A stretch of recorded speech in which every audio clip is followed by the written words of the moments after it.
Welcome to the Do Good X podcast, a sanctuary from the entrepreneurial grind. Hosts Kimberly Danielle and Stephen Lewis, advocates for impactful entrepreneurship, guide you on the path where purpose meets business. Join us to slow down, reconnect, and explore the challenges of under-resourced entrepreneurs, uncovering the unique journey of building businesses that make a difference. Now, your hosts. Well, welcome to the Do Good X podcast. My name is Stephen Lewis, and I'm a catalyst for positive change for communities and businesses. And for more than 2 decades, I've been working with leaders of faith and entrepreneurs to live and to lead a life of meaning and purpose. And so I'm glad to be here with my co-host, Kimberly Danielle. And it's good to be here and to talk about our conversation with our guest today. So I'll let Kimberly introduce herself. Welcome, everyone. It is good to have you here. I am Kimberly Danielle, and I am a community builder, a co-host with Stephen. I have the pleasure of being that. I am a communication strategist, and I come from generations of faith-driven entrepreneurs and leaders who believe that our purpose should drive us to contribute to the common good. And we have a wonderful guest here with us today who I recently met this year, and I am excited to dive into a conversation with her today. So we have Recha Reid, who is Associate Director of the Entrepreneurship and Innovation Institute at Georgia State University. Recha is responsible for designing, overseeing, and marketing university-wide entrepreneurship events and activities while developing high-level, local, national, and global strategic partnerships. And before joining Georgia State, Recha was the Assistant Director of Student Innovation and Undergraduate Research at the Georgia Institute of Technology. There, she created high-impact experiences for undergraduate students and opportunities that led to greater student innovation, discovery, research, and entrepreneurship. And she also managed the Emmy award-winning Invention Prize, an interdisciplinary innovation competition open to undergraduate students and recent graduates of the Georgia Institute of Technology. Recha was recognized for her dedication to promoting inclusivity and diversity and entrepreneurship and named the Equity Champion for the 2023 Atlanta Startup Awards. And in 2020, she received an Emmy Award, y'all, for her work at the Georgia Tech Invention Prize in the category of special event categories coverage live.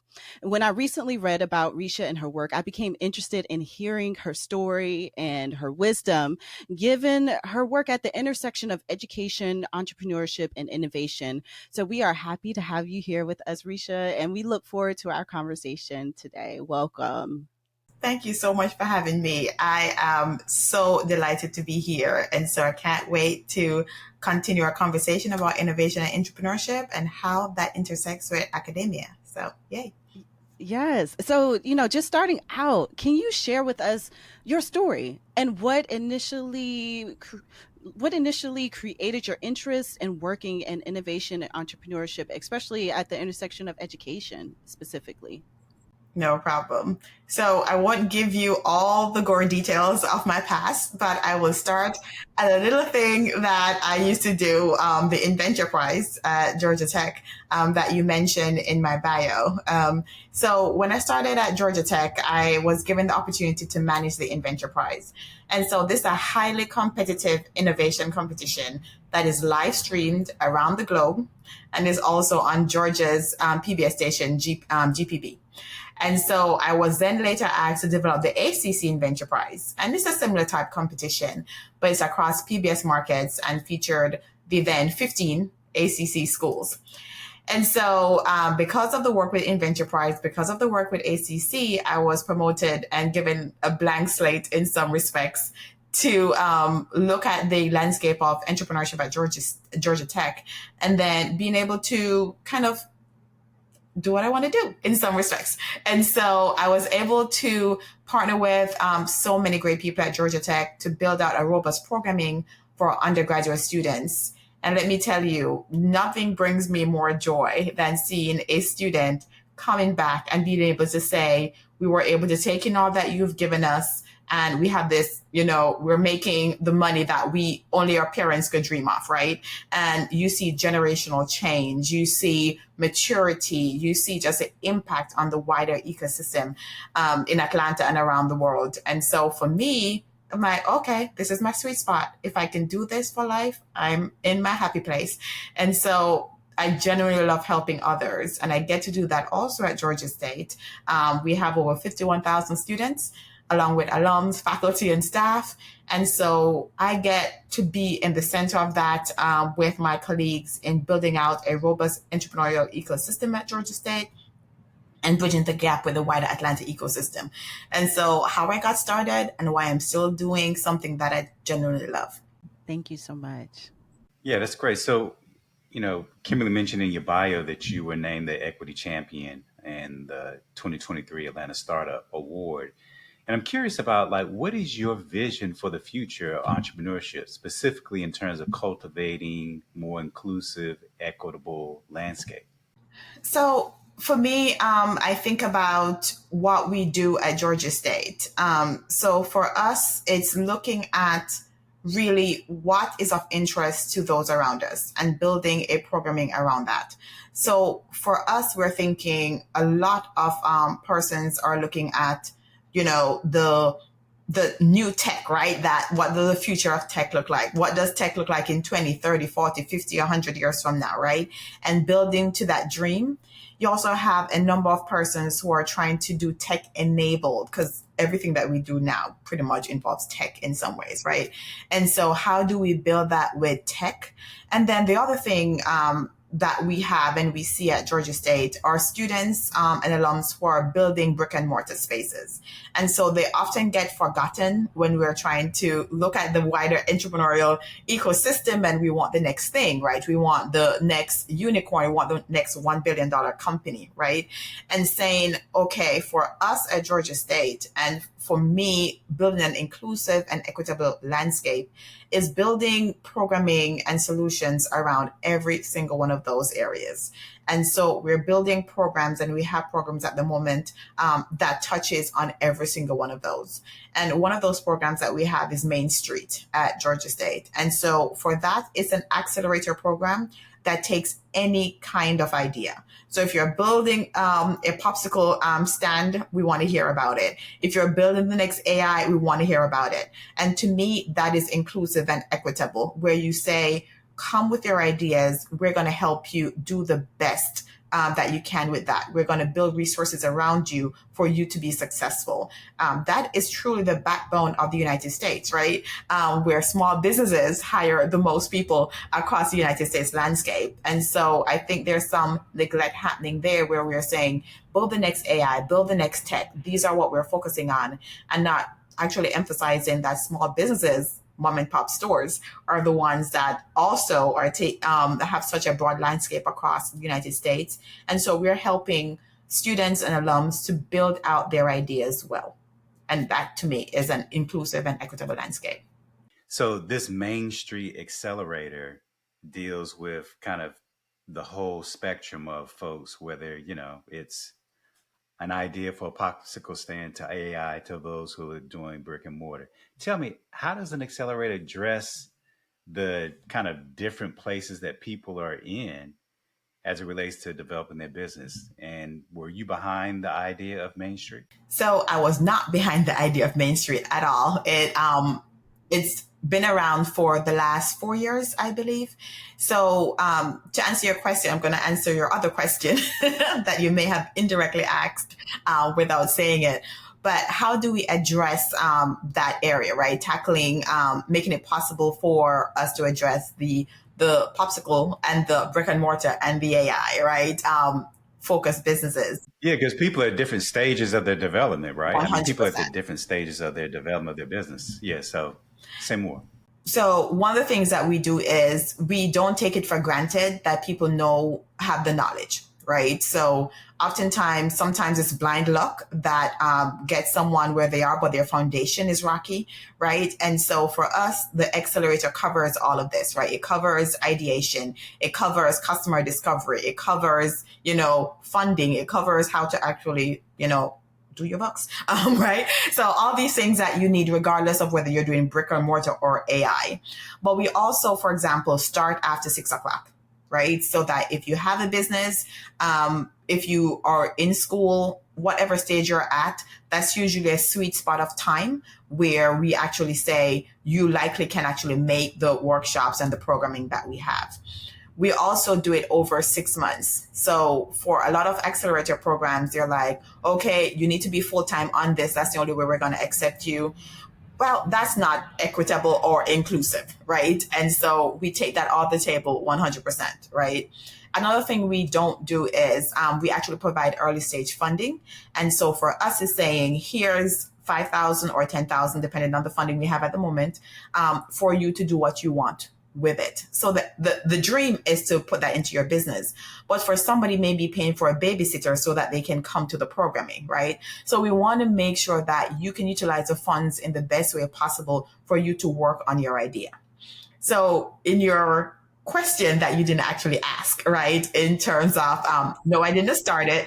But one of the things that we always want to do is look at what we're doing and seeing, are we doing it the best way possible? Is the way that we can actually do this better. And so part of my job has been looking at the Main Street program and saying, okay, where the gaps are, where the holes are, what can we do to make sure that persons at any level can actually be successful, even more successful than they are. And so for the last over the last few months, I've been working with different partners across the ecosystem to actually leverage that. So we now have a partnership with a law firm. We now have a partnership with a financial firm to say, hey, likely for a number of persons, they don't have a lawyer in their family. They don't have a lawyer as a friend, right? They can't just pick up the phone and go, hey, I have a question, and not be charged $200 and more for that call that really doesn't warrant all of that cost. And so we're partnering with different organizations to say, hey, can you lower that barrier so that they can ask the questions that they want to ask? Of course, if you need something a little bit more robust and, a little bit more time consuming, then you likely have to come out of pocket. But again, you get funding for that. But the aim is to broaden that network for entrepreneurs so they actually have access to all these things that for some entrepreneurs it's easy to come to, right? And so again, that's some of the ways that we're building this environment, and we are not stopping there, right? So we're looking at, are there other things that we can do? For example, the last time that we ran the program, which was last year, we worked with a number of accelerators and incubators, other ones, and co-working spaces across Atlanta to bring our entrepreneurs there so that when they leave our program, I mean, you're for life in Main Street, right? You can't get rid of us, right? But we also want to provide them with other opportunities, right? So for us, we brought them to, for example, the Russell Center, right? So they can actually see, there's another space. We brought them to the Gathering Spot. We brought them to Atlanta Tech Village, right? So for us, it's not a competition, right? Where we're saying, we want to ignore all the other things that are out there, but we want to expand the environment of our entrepreneurs so they know that all these things exist in the ecosystem and they're not alone when they're trying to build this thing and they're trying to scale this thing. So hopefully that answered that. Wow, that's great. I love how you all are intentionally building partnerships with others in the ecosystem in Atlanta, because this is not something to tackle alone. And you answered a question that came up for me in your response to Stephen, which was going to be, what do these students do after they finish the 6 months? And it sounds like you all really set them up well with other places and spaces and organizations that they can connect with to resource them for what's next. And I'm curious, because your work also intersects with innovation, and you talk a little bit about that. How do you define innovation, and what have been maybe 1 to 2 of the most innovative ideas or businesses that you've experienced in your work in this educational context? Oh, Okay. So I usually think of innovation and invention within the same space. And so a number of times persons are like, you need to invent something. I'm like, hold on, stop the presses. Let's revisit the invention thing just a little bit, because we're in 2024. There's a rare person out there that can actually invent something that has never existed before, right? So we stress innovation, which is looking at the environment that you're in, looking at the world around you and say, how can you improve? What can be changed to make this more accessible, easier to navigate, all of those things, right? So for us is very much stressing innovation. And that's one of the things we start with our startups, right? So again, they're likely not going to reinvent the wheel or make a thing that completely eclipses the wheel, right? But is it the best version of it, right? Can you improve on that idea? And so that's one of the things that we work on is we say to them, behavioral change is super hard for anyone, right? It doesn't matter if you're the person who jumps out of a plane or someone who can't figure out how to text a message, right? Behavioral change is hard. So what we're saying to our entrepreneurs when they come through our doors is, yes, you want to build the same brick and mortar that currently exists. How are you different? What would cause behavioral change for these persons, these customers, to come to your door instead of somebody else? If you're doing something in the space of AI, again, how is it different? Because everyone is on the AI bandwagon at the moment, right? And so how are you doing it? How are you actually solving the problems in a way that people want to actually take to change and pay you for that solution that you're providing, right? We stress all the time, and I stress this in all my coaching conversations, we're not here trying to build hobbies. Right? You don't just, if you need a hobby, spend your weekends, right? But if you want to make money on your idea, you generally have to find a problem to solve and not have a solution looking for a problem, right? And so that's how we think about innovation when we have that conversation with our entrepreneurs or even our students who like the concept of entrepreneurship but have zero clue what's going on, right? They just want to be an entrepreneur. They don't even know what entrepreneurship means, right? And so that's some of the ways in which we're trying to kind of think outside the box or enable our entrepreneurs or students or potential innovators to think outside the box and implement innovation in a way that makes sense for them. So Georgia State has a number of programs. So one of them is a Creative Media Institute, is CMII. It has two eyes and I usually forget one of the eyes. But they do gaming technology. They do generative AI, and they figure out how to combine that with, say, script writing, right? So they're always thinking about different ways that you can utilize what currently exists, right? So when we think about AI, right, the languaging thing, for many of our students, they're not going to build the language processing system that these are built on, right? But we're teaching them how can you utilize them well, right? And kind of skip some of the steps to get you to that end result that you want. In our classes, we're actually, a lot of our professors are saying, okay, here's the reality. I'll give an example of ChatGPT. You can say, don't use ChatGPT, and you're going to have some of the students who are going to do it well, right? They know how to cover their tracks when they're utilizing ChatGPT, and another student doesn't, right? So instead of saying no AI, no all of that, when that's pretty much part of their lives anyway, for one of our professors, for example, they're saying, like, go ahead and use it, but you need to know what the knowledge is. You need to know if the AI is giving you incorrect information. But at the same time, what he does is that he does on-the-spot presentations. And so, yes, you may have used the AI to help you write your paper, but you're going to have to stand at the front of the class and expound upon what you wrote about. So if you just relied on the AI to figure out what to say and what the knowledge base is, you're going to have problems when you have to do that presentation. And so for us, we're saying, okay, it exists. You can't hide away from it. How can you utilize it well? Because again, they're going into the world of work. If you teach them how to use it well, then you can actually enhance their careers instead of making a deterrent for them when they get that job or when they start that business. So.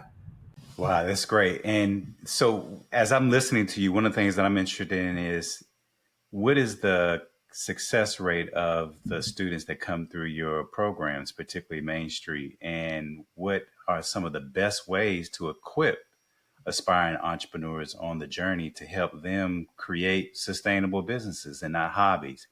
And this is particularly important because, the majority of folks who come through accelerators oftentimes don't have the success that they're looking for. So tell us a little bit about what success you're seeing as people coming through your accelerator. And then what are the best ways to actually prepare aspiring entrepreneurs to be successful?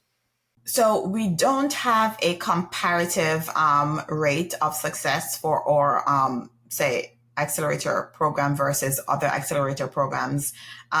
We rate success in two different ways. And so a number of our entrepreneurs have gone on to be in other accelerators.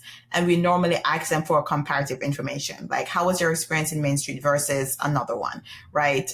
We get a resounding 100% in terms of they saw greater value in our accelerator than the other accelerator, right? Because of the high level of touch we have mentorship, we have a ridiculous amount of hours of coaching. These persons that we ask for to participate in the workshops and lead these workshops, we walk into those conversations saying, hey, what happens to the follow-up with this? So all of our facilitators are willing and open to continue the conversations outside of the classroom. So the entrepreneurs in our program don't get a one-off touch and then that's it. If they have a customer discovery question a month from now, our facilitator is there to say, hey, talk to me. Do you want to have coffee? Do you want to have dinner? We want to actually break down what your lack of understanding is or where the gaps are in your knowledge, right? And so we emphasize very much a high touch in our accelerator, which is often missing in a number of them. So the truth of what we're doing is a little bit different. So a lot of accelerators have a base that you can start, right? So you have one or two customers and then you can join our accelerator. So what that means is that you're already in momentum and then they're enhancing that momentum. For a lot of our entrepreneurs, they're at idea stage, right? And so then that is a much heavier lift to get them to where they can actually start earning money, testing out their ideas, scaling, all of that. And so we recognize that that's not fair to our actual entrepreneurs because we're saying, hey, you need to push, you need to get past this barrier. But the reality is that for a lot of them, when you go to a regular accelerator down the street, they've been working on this idea for 3 years, right? And now they're in the program. And for us, they may be working on the idea for 3 months. So that runway is a little bit different. And so starting in fall, we actually have expanded programming. And so one of the ones that we're going to be starting is called Work. And so with that, we're saying, come through that program. Actually, that's not the best idea. We have one called Actualize. And so we get you from idea to a prototype stage.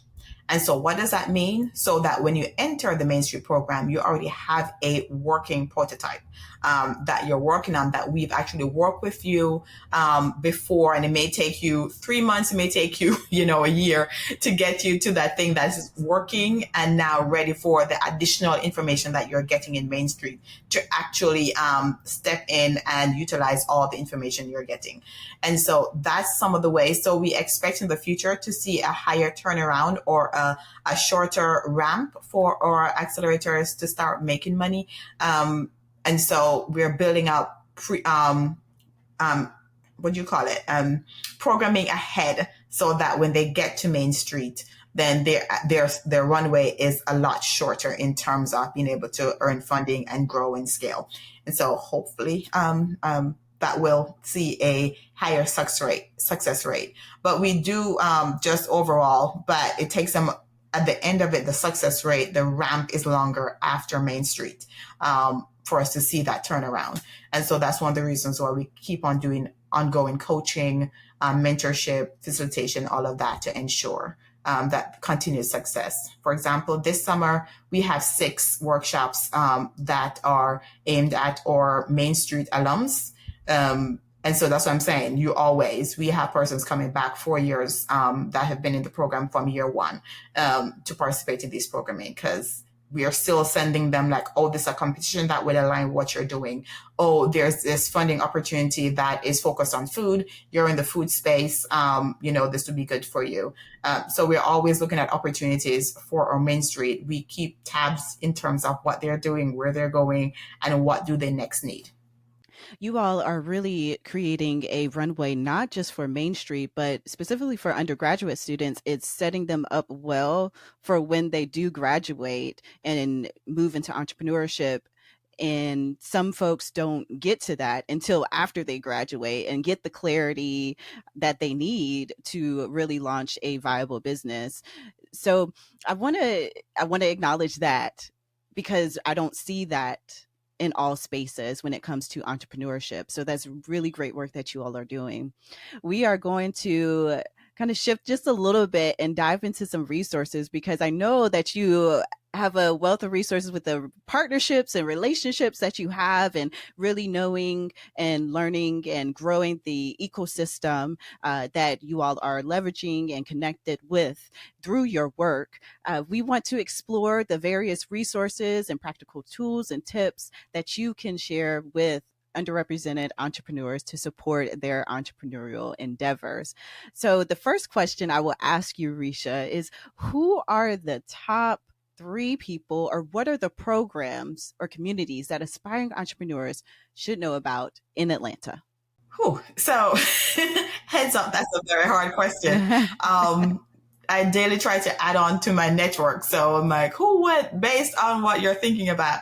So I actually thought about not people, in terms of, my LinkedIn is there. Feel free to add me on LinkedIn. And if I've done this for many entrepreneurs, if you say, oh, I'm in the health tech space, we can find somebody for you, right? Part of my job, whether I get paid for it or not, is to build out the ecosystem. And so we're going to connect you with who you need based on the level you're at to enhance what you're doing. So I would say ecosystem builders like myself. I'm not the only one. There is Atlanta, to me, if it's not recognized as yet, will be recognized in the future as one of the connector capital of the world. Many of the persons that I know within the ecosystem will drop everything they're doing to make sure that that connection is made. And I've heard people when they've come to Atlanta say, we've never seen that. So ecosystem builders like me, go onto my LinkedIn, and everybody within my, my LinkedIn network, feel free to connect with them, but also we can make warm connections for you. One of the things that I think of that is a good resource is Startup Atlanta. And on the Startup Atlanta, you can just Google Startup Atlanta, it will come up. There's an ecosystem guide. And that tells you all the accelerators, the incubator programs in and around Atlanta. It tells you where, if you need a makerspace, it does a really good job of just exploring all the things that tackles, that is in the space of entrepreneurship and entrepreneurship and innovation within the ecosystem that you can take advantage of. We also try for the E&I newsletter, so feel free to go onto our website, eni.gsu.edu. We have a newsletter that we push out monthly, and part of that is telling you exactly what's happening in and around Atlanta for no cost, and also the different events and programming that's open to you as well. So when we're thinking about ideation workshop and scaling workshop and, funding your startup, those are open to the environment, the ecosystem. And so if you're like, I don't know how to do that, or I want to get a refresher on that, feel free to join us. Most of our programs are virtual. And so, because again, life happens and people are doing other things. And so you can always jump onto one of those workshops and you will have access to that information as well. And so those are the 3 things I would think about. But really, Startup Atlanta Guide or newsletter at ENI, and then go on LinkedIn. LinkedIn sometimes is your best resource. And so feel free to connect with me. But there are so many of us that want to ensure that you have a successful runway and that you're successful in whatever you do. So we'll connect you to who you need to be connected to. FYI, I also have limited funding. So when you jump on for connection, don't try to sell me something. Let me ask you this. If a student is interested in pursuing innovation and entrepreneurship at their academic institution while pursuing their degree, what schools should they consider? So this is a loaded question for me. So the reason why it's loaded is because the recognition is there that we have a few universities within Georgia that's doing entrepreneurship really well, right? But we also, that comes with a cost. And so we also have the reality of, for some students, you want to go to the school that you hear of all the time as doing the best in entrepreneurship. However, your pocket doesn't align with that institution.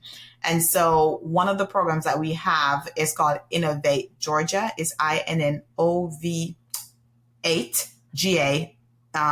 And so you can, again, Google that. And so what we do is that's a collection of universities coming together to actually build resources and connect with each other across Georgia. And so I know these people, they know me, right? And so at Georgia State, we have a major in entrepreneurship, we have a minor in entrepreneurship, we have certificate programs, we have general courses you can take, then we have workshops that's available to you and funding and all of those fun stuff, right? And so you may be sitting there going like, okay, I need to go to Georgia State. I appreciate it. I want you to come to Georgia State. However, if your budget doesn't align with Georgia State and you have other issues at home that doesn't allow you to leave, we still have resources for you, right? And so if you connect with the person at your university that's in that space at all, or somebody in the business school, they'll likely sit with us in Innovate Georgia, or you can just go to the website. You can reach out to any of us. We will make it work for you. We will figure out how to connect you with resources. So our mission at Innovate Georgia is to make sure that any student across Georgia, regardless of the institution that you are attending, still have access to quality resources. You're not alone, right? And so it doesn't matter if you look and you go, our university doesn't have an entrepreneurship center. That's fine. The other ones across Georgia are there also as a resource for you, right? And so, for example, UGA, they have funding to literally build programming out for the wider community, right? Georgia State at the moment doesn't have that specifically. But again, all of our workshops are open to all persons. So if you live, 30 minutes away, jump on a Zoom call with us, right? So there are resources available. So I want to make sure that someone is not necessarily, if they can't afford it, not say, I'm just going to take a whole bunch of loans to make sure that I get into that institution because I think that's the only way I can build a business. Thank you for sharing those resources for people who are coming from different spaces, contexts, and making it accessible to everyone in different ways. So you all who are listening in and you're aspiring entrepreneurs, and the question that Stephen asked really is where you are at. Make sure that you are tuning into Recha's response and connecting with her and taking advantage of the resources that she just named, which we can also put in the show notes as well. One last question about resources here, Recha, and this is more really centered on you. What resource has been instructive for your work in entrepreneurship, innovation, and education? So when I first started in this space, I think it's important for someone to do their homework, to do a good job. I'm talking to students and I'm in a position of power. I know it sounds weird to say it because I'm not necessarily a powerful person in my organization, right? But students take information in as the truth, right? So oftentimes you're not saying, okay, she may not know what she's talking about. They're going to be like, okay, you said it, so that means it's truth. And so I was at Georgia Tech at the time. And so I was able to fund my education in terms of IDEO. So it's capital IDEO space U. And they have a number of workshops and programming. They're one of the ones that pioneered, in some sense, the lean methodology tied to entrepreneurship and innovation. And so for me, I took a bunch of classes with them, right? I sat in on pitch competitions, and when people were given pitch workshop, and ideas and everything. And my brain kind of works that way anyway. I'm a logical thinker. So if you come to me and say, I want to do shoes that can only walk upstairs and not downstairs, I can probably work out with you how you can make money off it. And how you can actually leverage it to make it a good idea that people actually want to pay for it. And so, so that's kind of some of the resources. And honestly, just being in Atlanta helps a lot, because there are a number of persons that I've encountered. I've had lunch with them, I've coffee with them to just pick their brains in terms of, if a student asks me about this, what is the logical answer? And so I've tried to build out kind of a robust way of being able to talk to my students in coaching sessions, or anyone in Atlanta, because I've also coached a number of people in Atlanta as well, to actually say, what are you actually getting at? What problem are you trying to solve? And actually meet them where they're at, so that we can walk away with a robust way of leveraging their knowledge, their skill set, to actually build out a business that makes sense and that they can actually make money off, and not be living on their couches or couches of friends, because that's not acceptable. And so that to me has been those two things: being able to network and people being willing to talk, and also just good old-fashioned courses that I was able to take advantage of has been super helpful for me. Thank you so much, Recha, for that. And I took courses through IDOU, and I believe Stephen has taken courses on IDOU as well. So it is a great resource that I would recommend. Stephen, would you agree with that as well? Absolutely. Particularly around business strategy and business innovation. Yes. So make sure that you all check that out and see what they have to offer, and also lean into the networking, especially if you're in such a rich space and community like Atlanta. Lean into that. Get out. Don't try to do this alone. Get out your space, network, talk to people, and be open to the insights that emerge. And if you are not already full of rich resources, we want to just add to that list. If you want more resources, we want to help you on your entrepreneurial journey. So you can go to dogoodx.org, and here you can join our Do Good X LinkedIn community, access tools and tips and other resources that we offer. So we hope you check it out. And in addition to all the resources that Recha has named. And now we will shift to this last segment here, off the cuff, where we are going to ask Recha a series of questions that she has not been provided. And we just want you, Recha, just to say what comes up top of mind for you as we go through these questions. So I'll just go ahead and ask the first one, which is, what has been the greatest gift you have received from your work? Oh, wow. I think I mentioned this before. I love serving people, right? That's my happy space. And seeing my students come back, whether as an alum or even as an older student, and seeing the change in them, whether just the confidence, because entrepreneurship, when done right, builds confidence, right? And so being able to see them come back with their shoulders back, being able to make that generational change for their family is just amazing to me. That's my greatest gift, being able to see that my work, if I die tomorrow, I've made an impact. And that's kind of my end goal, right? If I live until tomorrow, if life gives me 20 more years, the impact I have on the world is something that drives me. So I love when I get to see it. So then what is one or two things that you do to navigate roadblocks and build confidence? In myself or my students? Yourself. And your students. I like that one. And your students. I usually, maybe it's having a blessed life, but I don't usually think people are putting up roadblocks just because they're bored and they have nothing else to do. I think there's usually a reason for the roadblock. It may be that they're not understanding where I'm coming from, or I'm missing something from their end that they're, having to wrestle with, deal with, that I'm not getting.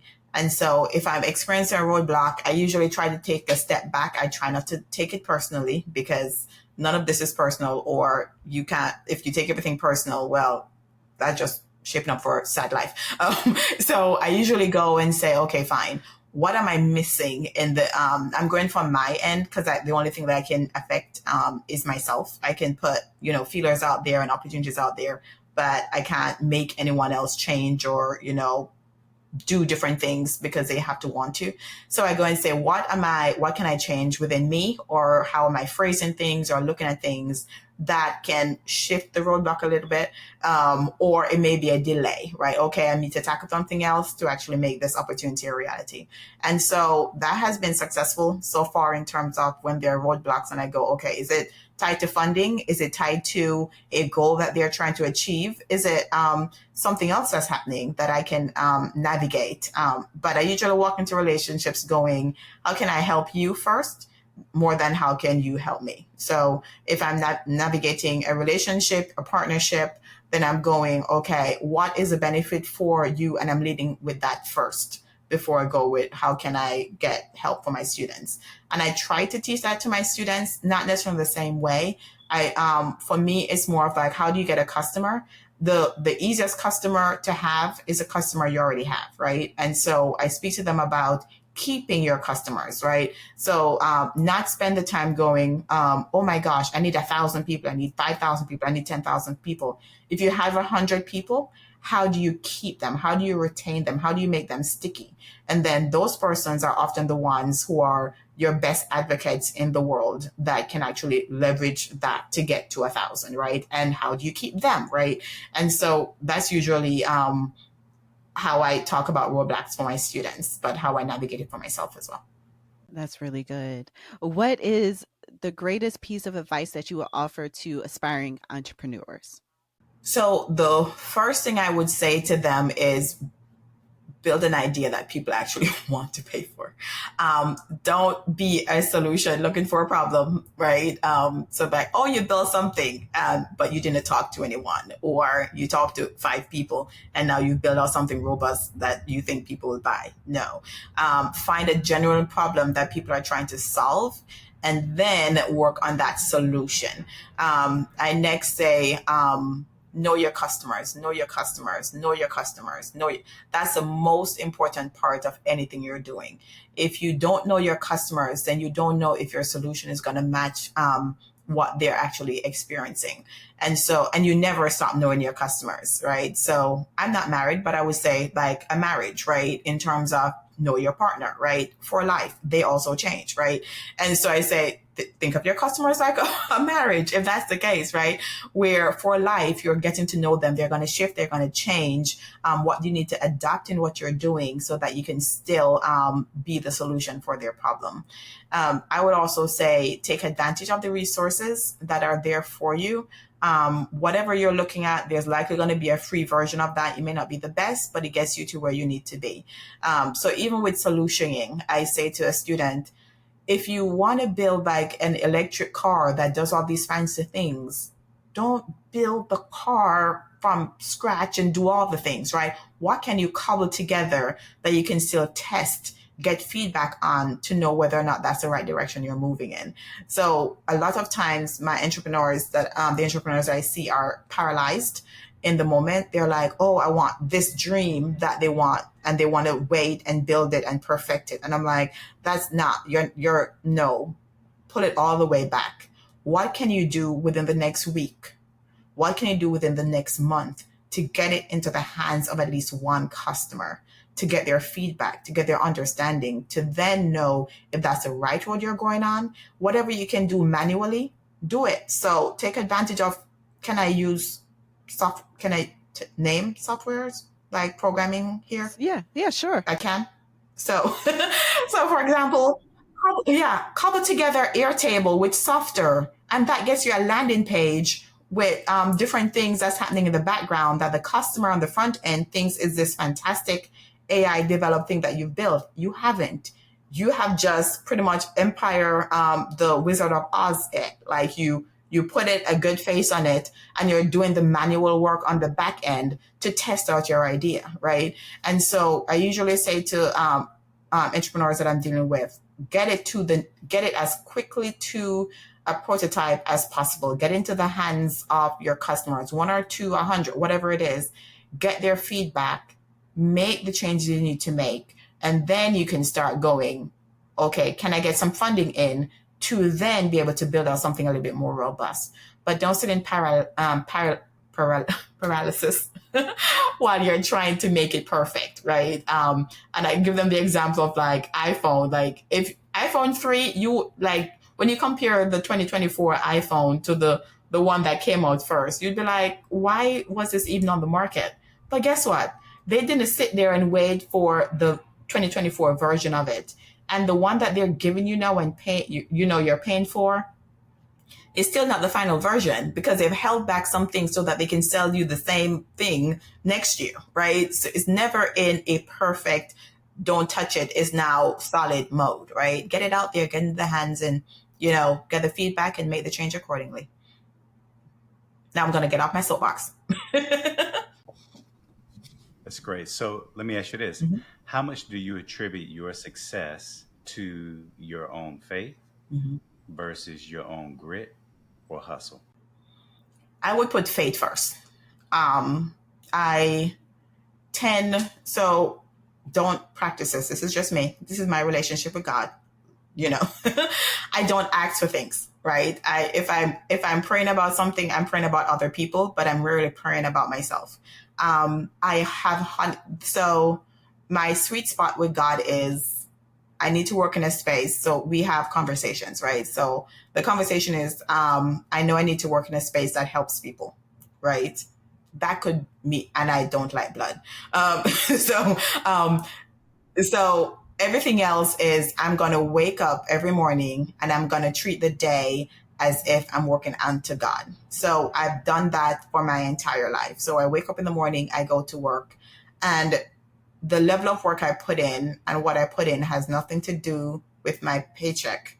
It has nothing to do with who my supervisor is. It has nothing to do with my colleagues. It has to do with me. I have a standard that I internally need to keep because that's what God and I talked about. I need to reflect him well in what I do. And so that enables me to show up in a way that is helpful to others because when I have to help people. And two, I'm going to treat them as if they're royalty and they're getting the best of me every single day. And so that has led to a lot of promotion and different things because oftentimes I find out later that I think I heard from someone, I don't know who said it. I really should figure it out who, that your name is being spoken of in rooms that you have not yet entered. And that always resonated with me so much because I've seen that over and over again where somebody's like, oh yeah, we were, you see this thing happening now. That's just awesome. But they're telling you that, oh, we were talking about you for like 6 months now. What? Right. But that's because I'm not thinking, oh, I'm doing this because this person is watching me. Right. I'm working from home today, for example. My boss, trust me, he knows that I'm going to go 100% every single day. So when I can't distinguish that from grit or resilience or faith, because to me, it's all the same thing. I'm going to show up as me 100% every day because that to me is representation of God. Here is our last prompt.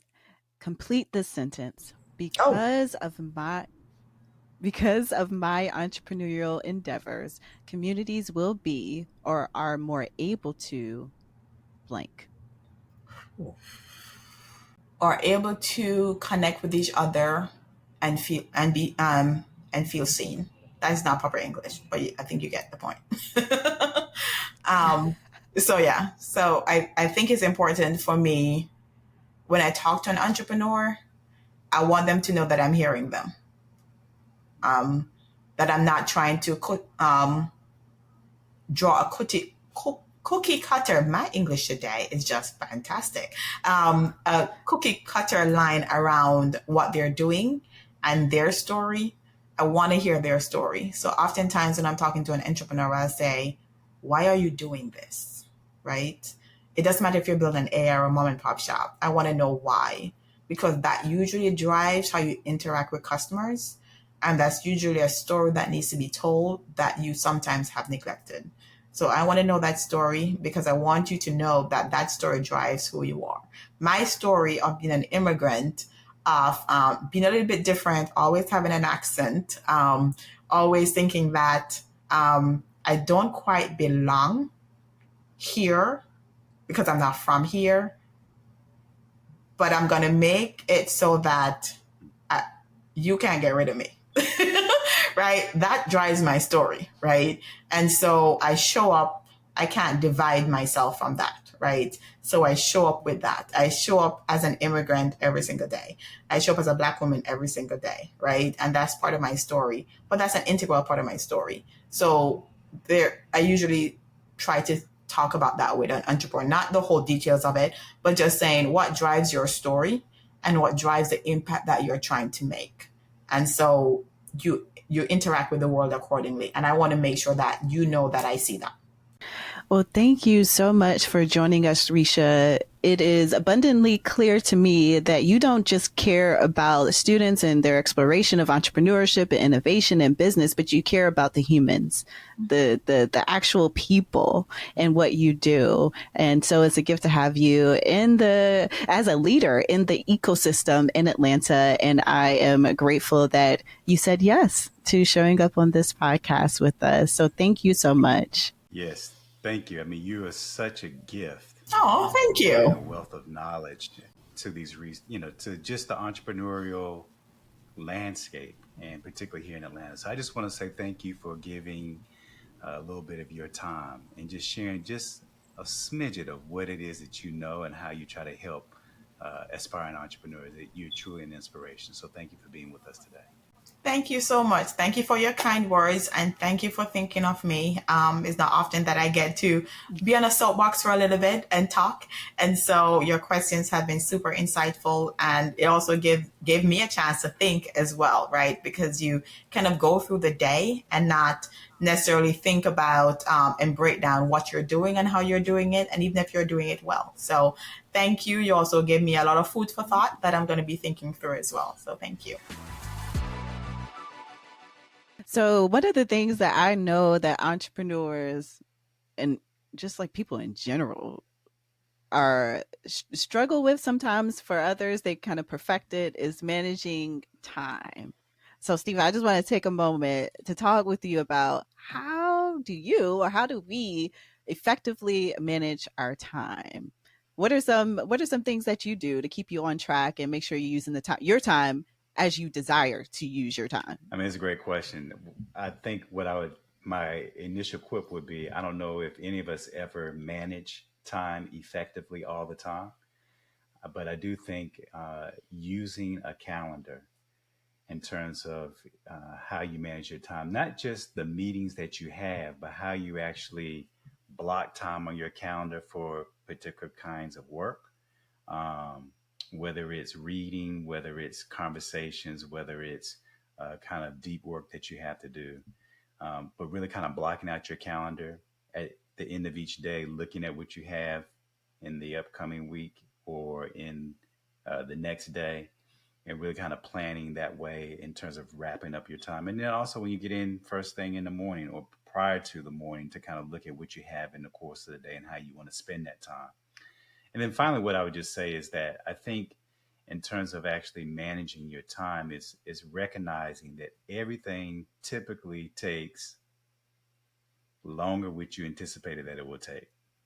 So I try to not cram my day in such a way where I got one meeting after the next meeting after the next meeting, so on and so on. Sometimes you can't help that, but oftentimes I try to build in a little bit of a buffer that allows me to take a little bit more time to gather myself or get from one meeting to the next meeting or to do one thing to the next thing. And so those are just some of the tips that I would offer. What do you do to manage your time? Because you're a pretty good time manager.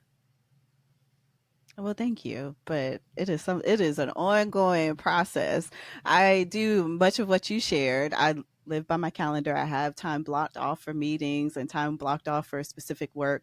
I recently posted to my LinkedIn or not too long ago that I take time to put my phone on do not disturb during the day so I can actually focus on what it is that I'm supposed to be doing. And ever since I started doing that, that has been a gift. gift. It has been a gift to my life and my productivity and my focus, because it helps me to realize how much I pick up my phone during the day. As soon as it vibrates, I pick it up to see what it is, who's contacting me, or where that notification is coming from. And so that has really freed me up to focus on my priorities at the time, whether that be work or whether that just be time with family too and friends, still putting my phone on do not disturb during those times.